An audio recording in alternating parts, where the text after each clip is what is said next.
Hello and welcome to another McMurdo video. In this video I wanted to talk about, or more ramble really, romanticization. Be that romanticizing places or things or people or ideas or events or theories or concepts or... yeah, romanticizing things. And how in this horrible modern... how in this modern world that we're all trapped in, how companies and businesses and people use it to get you to do things that they want you to do, or to buy things that they want you to do,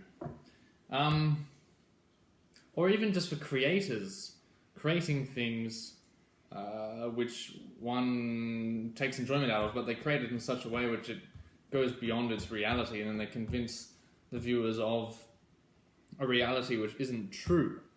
And I see it happening more and more and more in the world that we live in, of people being oblivious of this romanticization. And I think it's somewhat dangerous, and that we should be more wary of it. And why am I making this video? Well, there's been a few things. I mean, throughout my life, I quite like history and reading and fiction and stuff. So one is always surrounded by masses of romanticized figures or battles or events or nations. So Lawrence of Arabia, I've been reading a bit about him recently. I read his great book, Seven Pillars of Wisdom, last year. And I mean, there's hardly a more romanticized figure whose myth is more abstract from the reality than Lawrence of Arabia. And what even is that reality? I mean, God knows. So where am I going with this video? It's pretty much... I just wanted to say... if you're watching a video, or you're looking at a product, or you're researching a historical figure, and they seem mystical and grand and objectively fascinating and beautiful, that in the reality they probably aren't. And I see this a lot on YouTube and social media. And a part of this is this thing called aesthetics. How you can have a kind of, or you can pin yourself to an aesthetic. And of course the one which everyone always goes to is oh god, what's it gone? It's just gone. Bloody hell. Dark academia, and then there's light academia, and all of those things, and then you get those pictures of like what people who are dark academics and what they wear, and the kind of music they listen to, and it's like a fictional, romanticized belief in something which is abstract from the reality of what things really are. Because if you're a genuine human being, I mean, you absorb things in, and you style yourself in a way which is completely, or you should, or hopefully, oh Jesus, well, at least you style yourself in a way which is completely genuine and you. And so, you know, you might like Gothic towers and round rimmed glasses and Verdi's Requiem. And sure, that makes up part of your personality. But then you also might like,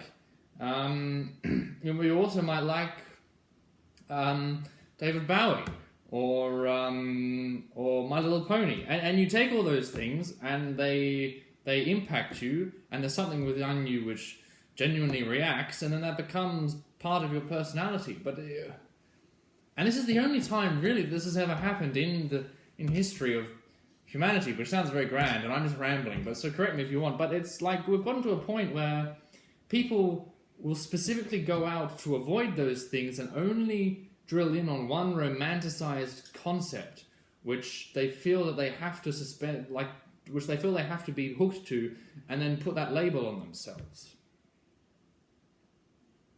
I mean, isn't that just soul-crushing?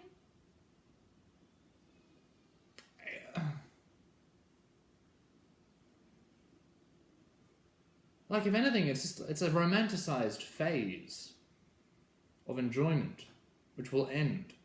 And rather than going through romanticized phase after romanticized phase after romanticized phase, just be yourself. You know, have a look at Verdi's Requiem, have a look at those round rimmed glasses. Maybe get some if you want. They're quite good. But don't pocket yourself into this tiny, minute hole. So that's one kind of type of modern romanticization within the realm of aesthetics. But then more aesthetics.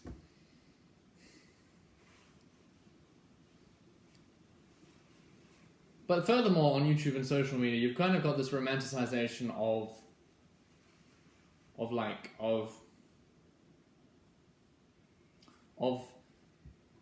activities and places and travel and experience. So there's plenty of videos out there of YouTubers kind of going, go secondhand book shopping with me or something, or you know, adventure through Paris or something, and it's like this filtered, edited, consumeristic, short 10-minute clip of this very specific romanticized ideal of how Paris should be, or how this bookshop should be, or how one should be while walking through Paris or this bookshop. And then you get to Paris, and it stinks. And there's people on the side of the road smoking bongs, and there's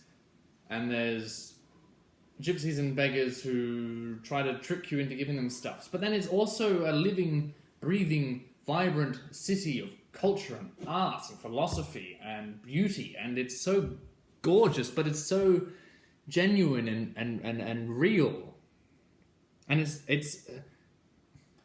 and that's what one should aim to experience: the genuine reality, not the romanticized fantasy.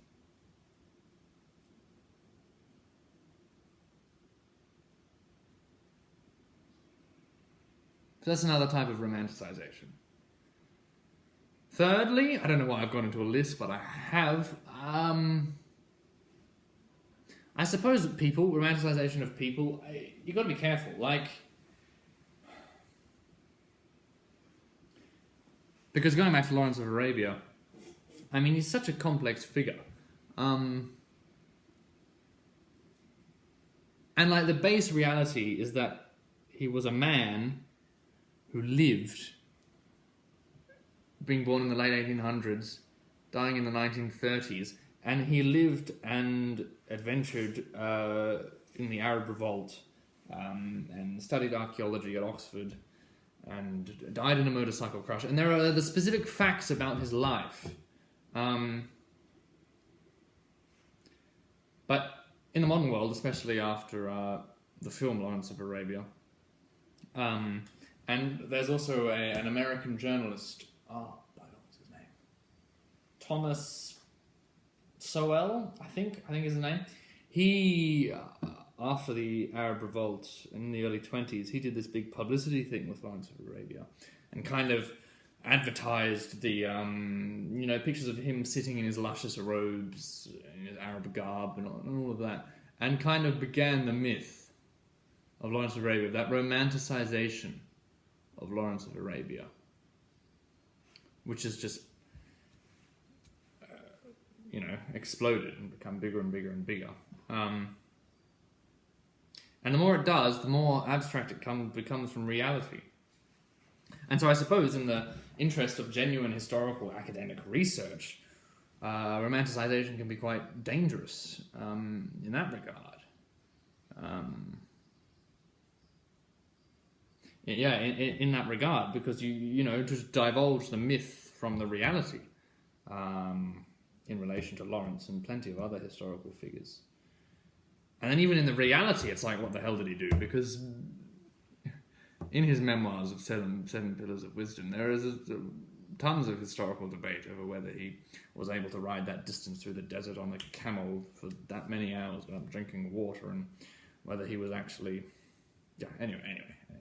Bit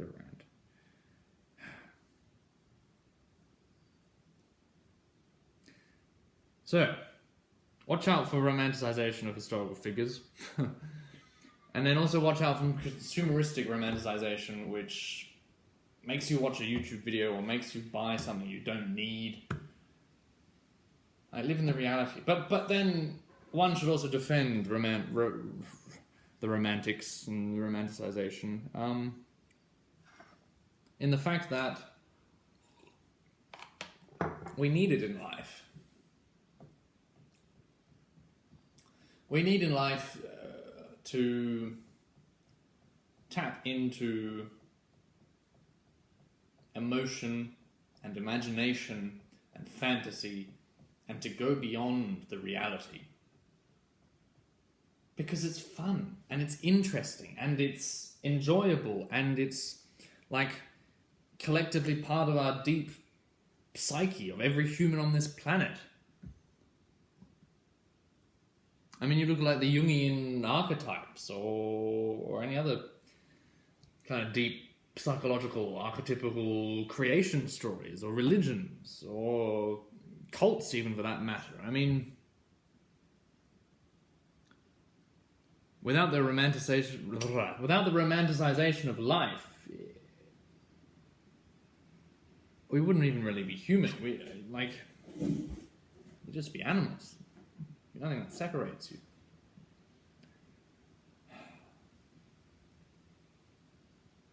So in conclusion,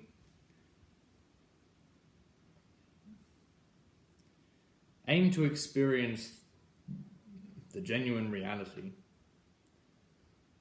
and bring fulfillment and joy from that. And be wary of the fantasized romance. But then in counter to that, one must be moderately romantic throughout one's life to enjoy life. Or else you're just a pile of bones and a sack of skin. And there ain't much fun in that. Anyway, McMurdo out.